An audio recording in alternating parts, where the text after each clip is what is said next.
He climbed onto the small stool so he could goon in a certain position, but the stool wasn't stable For on the what? slippery bathroom tiles. While he was in action, the stool suddenly slid out from under him. He lost his... I can't believe he really drew his little penis, bro. Like, I don't need to be seen, man. You could have just did the hair motion. We don't need the little penis, man. What's good, y'all? Welcome back to the fam. Game. Now today, bro, we got the worst gooner deaths ever. Okay. And it's by Paint Nerd, bro. Shout out Paint Nerd. If you guys want more content like this, make sure you go subscribe and stuff. Now, this is absolutely a crazy thing that we're reacting to. Hopefully it doesn't get yellow marked by YouTube. This is educational. I swear to God, I'm not going in the video, bro. Not right now, at least. Just kidding. No, never. Never. Anyways, without further ado, Mr. Grab your popcorn. Let's see. The asphyxiation gooning incident on June 14th. Bro, we got exquisite ass names for this shit. Asphyxiation. Asphyxiation. Nigga, he just going and die. Okay, no. Okay, let's take this serious though. Come on, man. The asphyxiation gooning incident. On June 14th, 1994, a 38-year-old man left his small home in Asheville, North Carolina, telling his family he was going for an evening walk to clear his mind. He often visited a wooded area behind a local park when he wanted privacy. So he visited the wooded area and pulled out his wood? That's what you're telling me? The fuck going on, boy? The route was familiar enough that no one thought much of it. Clad in casual outdoor clothing and carrying a small backpack, he walked into the tree line just before sunset, disappearing into the dense, quiet forest. As daylight faded, he ventured farther off the main path than usual, eventually stopping in a secluded clearing about 50 yards from the trail. He set down his backpack, removed several personal items, and began preparing an... This nigga packed a bag, bro. This nigga packed a bag. What the fuck he's doing with this rope, though? First of all, what is you doing with that? Anyways, you got the baby on and shit. You packed the whole bag, went in the woods, and pulled out your wood, bro. I don't even know what's about to happen right now. Like, how? Like, what? You trying to do some adventurous going in? Like, what the fuck? And began preparing an arrangement using a rope tied between two sturdy trees. The setup appeared practiced, done with deliberate care, suggesting this was not the first time he had been in this spot or definitely engaged not in the this first ritual. As night deepened, the man engaged in a sequence that involved controlled pressure and suspended positioning. At some point during the process, however, he shifted his weight incorrectly or misjudged the timing. The rope system, meant to allow controlled release, failed to do so once he lost consciousness. The moment he blacked out, his body became completely unsupported. Without the ability to adjust himself or break free, he remained suspended in a kneeling position, slumped forward and unable to breathe. Hours passed and the forest remained quiet and undisturbed. So you telling me that this nigga did some freak ass, like he on some freak ass shit where he holds himself by his neck or something and start going in my... What the fuck is wrong with you? Yo, that I don't even know to feel bad or not, bro. Cause like, what? You put a rope between two trees, basically, you know, H-word yourself, not gonna say, and going like, what the fuck is the point of that, bro? Like, you want to feel some pain, like pain turns you on. I know that there's lots of kinks and stuff, so I'm not gonna act oblivious to that, but it's like, my nigga, you borderline H-wording yourself. That's what it is. Undisturbed. The next afternoon on June 15th, a group of hikers walked along the same trail, taking advantage of the warm weather. About half an hour into the hike, one of them noticed something odd. When they moved closer and saw the unmoving posture of the kneeling figure, they realized something was wrong. They immediately called 911. When paramedics arrived, they confirmed he had been dead for many hours. Investigators recognized the pattern as a classic case of accidental death during a private high-risk solitary act of gooning. The Goonside incident on January 8th. It's like, bro, like, I just don't understand, bro. Like, I get it, niggas gotta roll one out sometime. You going in the forest for this shit? You gotta get adventurous, and on top of that, you gotta do some dangerous ass shit just to pull your wiener. I say this with the most sincerity of all times. Get your freak asses on, man.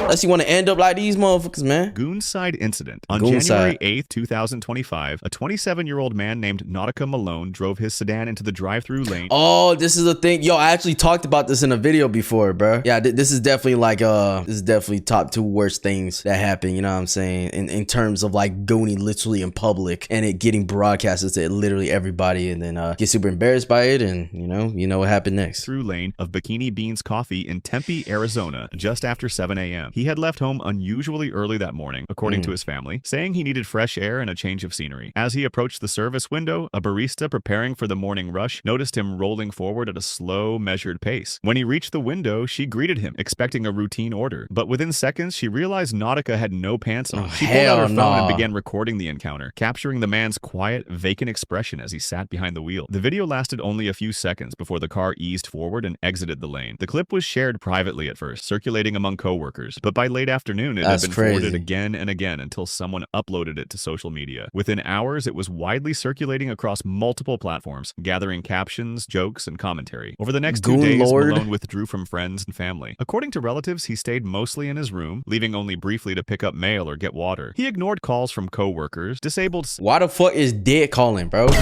Yo, who the fuck is dead, bro? From coworkers, disabled several of his social media accounts, and stopped responding to messages. His brother later told reporters that the shame and public attention seemed to overwhelm him almost instantly. And on the morning of January 11th, Malone left home quietly. He drove west toward Goodyear, Arizona, taking a long, looping route along the highway, avoiding busier exits. At some point during the drive, he called his brother, but the call went unanswered. When the brother returned the call minutes later, it rang without response. Just after 3 p.m., a passerby walking through a quiet parking area near a small business park noticed a black sedan parked at an odd angle beneath a tree. The engine was off, and the driver inside appeared completely still. The passerby approached slowly and tapped on the window, but there was no movement. Alarmed, they dialed 911 and reported an unresponsive person in a vehicle. Police and paramedics arrived. I ain't gonna lie, bro. Nigga like me, I'm not checking that car, dude. I ain't checking our car for the reasons that, like, it could just be some weird ass serial killer or something could be going on. Now, I would probably call that one if, you know what I'm saying, looks sus and stuff, but ain't no way I'm walking up to that car, bro. Ain't no way. Police and paramedics arrived within minutes. After forcing the door open, responders determined Malone had died from a self-inflicted gunshot wound, with the estimated time of death several hours earlier. A firearm was recovered inside the vehicle. On his phone, officers found a short message addressed to his family, written earlier that morning, apologizing for the pain he felt he had caused them. Damn, bro. See, like, you know, the situation was gross because, like, you know what I'm saying, he was fucking driving and drive through with his whole, like, pants off and shit. It's like, I know people are probably gonna feel different ways about that. Well, oh, you can't drive, you know, with no pants, you can't drive with no underwear. Like, I feel like wearing underwear is one thing, but, like, dude, literally being completely naked and driving, like, come on, there's something wrong with you, bro.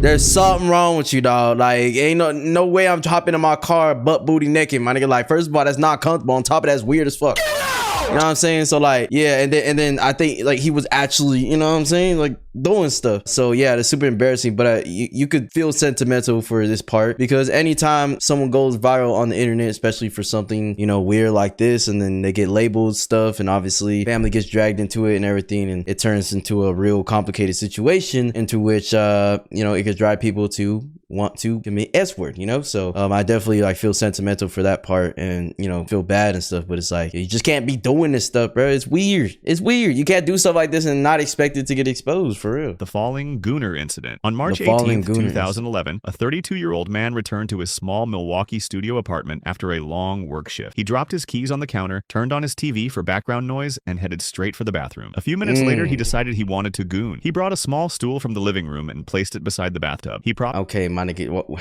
what is the stool for? Like, what is we doing? Is this another dangerous ritual, my nigga? Like, hey, is he gonna start choking yourself while you choking the chicken, my nigga? Like, what is it? Placed it beside the bathtub. He propped his phone upright against a shampoo bottle, playing a video he wanted to goon to. Based on the coroner's office reconstruction, he climbed onto the small stool so he could goon in a certain position, but the stool wasn't stable on the slippery bathroom tiles. While he was in action, the stool suddenly slid out from under him. He lost his... I can't believe he really drew his little penis, bro. Like, I don't need to be seeing that, man. You could have just did the hand motion. We don't need the little penis, man. But yeah, I already know where this is gonna go. Like, what the fuck? I just don't get it, bro.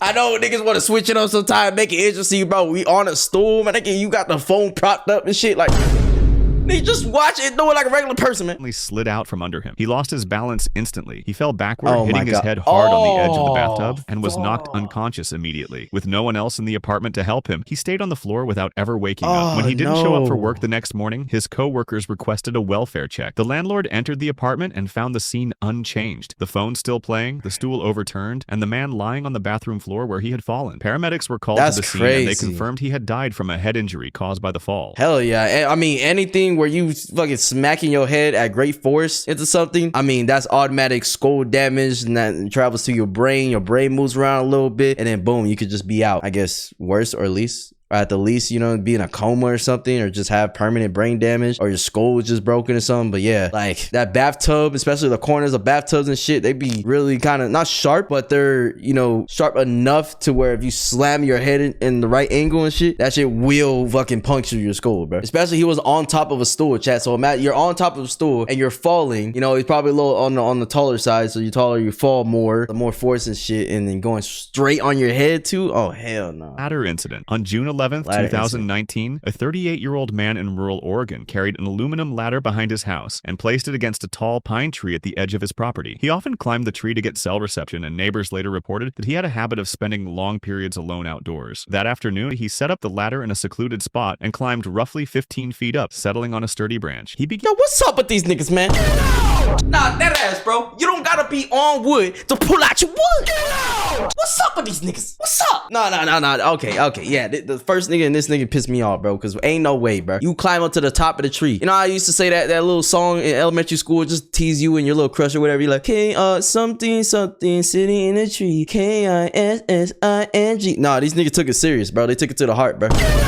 And instead of being with their crush, they just what they did, bro. Get your freak ass on, man. Sturdy branch. He began engaging in gooning while seated on the branch, believing he was out of sight and in complete solitude. As the minutes passed, he shifted his weight repeatedly, bracing his foot against the tree trunk while using the other to maintain balance. The branch beneath him was stable, but the ladder he had climbed was not properly secured. At some point during his activity, his movement caused the ladder to tilt backward. Startled, he reached instinctively toward it, losing his balance on the branch in the process. Like, this is just so stupid, bro. Like, for what? Nigga want a dangerous gone, bro. Like, within seconds, he tumbled together with the ladder down the slope beneath the tree, striking the ground chest first. A hiker on a nearby trail heard the crash and discovered him unconscious beside the flattened ladder. With his meat out, bro. Emergency services were called immediately, but despite resuscitation efforts, he was pronounced dead at the scene from blunt force trauma to the thorax, including multiple fractured ribs and cardiac injury. During the investigation, yeah, falling straight on the chest like that, it's not good. Police found his phone, open browser tabs, and physical evidence confirming he had been engaging in solitary sexual activity moments before the fall. That's embarrassing. The D-cut incident. That's literally so embarrassing. It's like, bro, yes, this is accident, not meant to happen. I mean, all these were pretty much accidents, except, you know, the second one where he took his own life. But like, most of these are accidents that happen because they're fucking weirdly gooning, bro.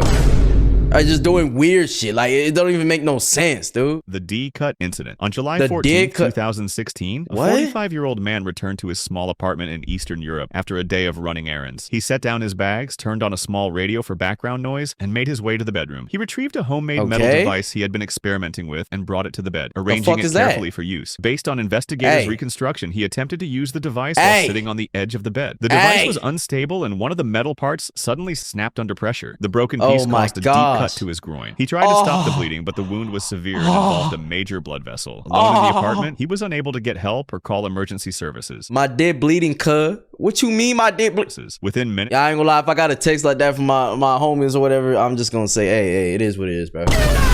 Just chop it off all the way, man. He lost consciousness due to rapid blood loss. Oh my When he didn't respond to friends who visited later that evening, a welfare check was requested. Authorities entered the apartment and found the scene unchanged. The device broken, and the man lying unconscious on the bed where he had been attempting to use the device. Bro, we watched the video about a guy that's in the paramedics, bro. What was the channel called? And he was just describing the most weirdest things that he's had, or making a skit on it that he's had to like see while being a paramedic and shit. And it's so crazy, bro. Like, just imagine this, just being a paramedic, bro. You gotta walk in niggas' houses and they dick cut off, bro. The cause of death, dick cut.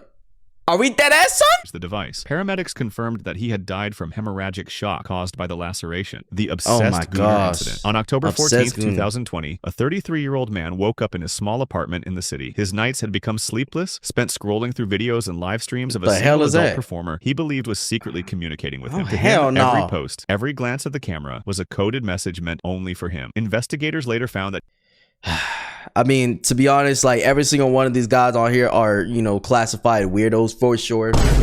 I I would say probably the least weird thing was the guy in the stool in the bathroom. It's still weird, but it didn't seem like he was doing something absolutely crazy. The first nigga's crazy, second is crazy, and then the one that climbing the tree is crazy, and the one that cut it there, that was kind of an accident too. You know what I'm saying? But yeah, this kind of summarizes like the weirdo gooner activity to be happening, bro. The reason like things like OnlyFans exist and all that shit, because like niggas be really getting obsessed with some virtual things, or it could be real people, but they, you know, using bots and shit to respond, or like in this case, this guy just thinks everything's for him. He thinks the fucking world revolves around him, and he's just so obsessed with this girl or whatever, and yeah, it's gonna cause him to do some very stupid things, I'm sure. He had stopped going to work, cut of his friends and family, and had isolated himself almost entirely. Notes, screenshots, and printed messages littered his apartment, all meticulously annotated with interpretations of the performer's signals. Over time, his fixation had escalated. He convinced himself that he needed to meet her in person to prove his loyalty. That morning, he packed a backpack with essentials, including a handwritten letter and several printed screenshots, and left his apartment. He traveled by public transit to the city where he believed she was filming, following directions pieced together from interviews and online posts. For hours, he wandered near the area, checking security cameras and rehearsing what he would say. He refused to contact anyone for help, believing that any interference would ruin everything. As evening approached, he attempted to climb a fire escape to get a closer look at the studio where he believed she was working. Surveillance footage later showed him pause midway, hesitate, then lose his footing. Emergency responders arrived too late. He was already dead. The medical examiner ruled the death an accidental fall. Yo, I thought it was something was gonna happen where he like saw a girl that looked like, you know, the girl that he thinks it is, and then he ends up getting killed or something. Damn, he literally just fell climbing up something. That's crazy. Death an accidental fall, noting that exhaustion, sleep deprivation, and distraction from obsessive fixation had contributed to his fall. Law enforcement later confirmed that the adult performer had no knowledge of his existence, had never communicated with him, and played no role in the accident. That's crazy, bro. That's actually fucking insane. Yeah, that, I mean, yeah, he died from basically exhaustion and stuff, but that was due to being so fucking obsessed with finding someone and being obsessed with Gooning in general, bro. Now there is a part 2, chat. If you guys like this part 1, maybe we could do a part 2, but this was weird, man. But hey, you know, there ain't nothing too wrong with just Gooning in the first place. I don't recommend it, but it's just like, don't be fucking weirdos like this. Like, Jesus, just be normal, bro. Just be normal. Just be normal. Just be. But yeah, chat. Let me know what else is read to, and I'll see you guys in the next one, man. Peace.